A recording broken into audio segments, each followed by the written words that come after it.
Assalamualaikum warahmatullahi wabarakatuh. Perkenalkan kami dari kelompok D akan membahas tentang elektrik sirkuit.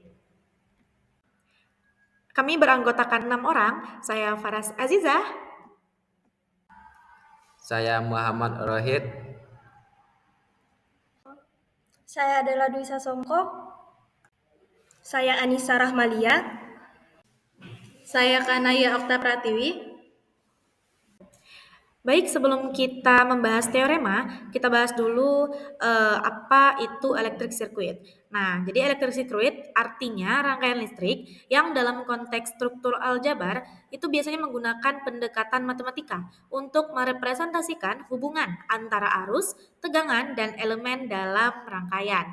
Nah, dalam hal ini, struktur aljabar seperti grup, ring, dan lain-lain itu dapat digunakan untuk menganalisis sifat-sifat rangkaian. Baik, langsung saja kita masuk ke teorema. Di sini teorema menyatakan UN sebagai hasil kali langsung eksternal. Nah, teorema ini menyatakan bahwa jika S dan T itu adalah bilangan yang FPB-nya 1 atau relatif prima, maka UST atau yang kita baca kelompok unit modulo ST itu isomorfik dengan hasil kali langsung eksternal dari kelompok unit modulo S dan kelompok unit modulo T. Nah, artinya kelompok unit modulo N UST itu dapat direpresentasikan sebagai hasil kali langsung eksternal antara US dan UT. Nah, pemetaan isomorfismenya itu X modulo S dan X modulo T. Nah, jadi pemetaan ini itu menjaga operasi bersifat satu ke satu dan mencakup semua elemen. Selanjutnya, aplikasi dalam rangkaian listrik. Teorema ini memiliki aplikasi yang menarik dalam analogi rangkaian listrik, khususnya dalam kombinasi saklar yang mengendalikan sebuah lampu. Yang pertama, keadaan saklar sebagai representasi kelompok. Posisi dua saklar, atas atau bawah, dapat direpresentasikan oleh elemen dalam Z2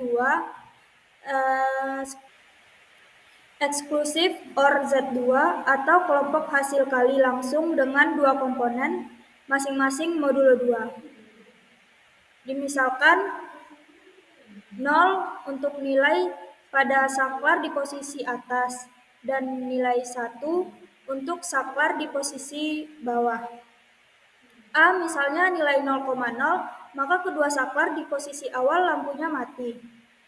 Dan B, ketika nilainya 1,0, maka saklar pertama diubah, lampunya tetap mati.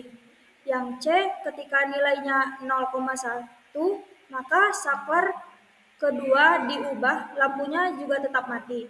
Yang D, ketika nilainya 1,1, ketika kedua saklar diubah, lampunya akan hidup. Baik, selanjutnya ada subgrup menyala. Subgrup menyala dalam konteks ini, lampu menyala hanya jika posisi kedua saklar berada di elemen subgrup yang dihasilkan oleh satu-satu. Dalam Z2 eksklusif OR Z2, subgrup ini adalah ada subgrup 1,1 yang berelemen 0,0 dan 1,1. Jadi, lampu menyala jika saklar berada pada 0,0 atau pada 1,1, dan yang kedua itu ada lampu mati jika saklar pada koset 1,0 ditambah subgrup 1,1 atau 0,1 ditambah subgrup 1,1.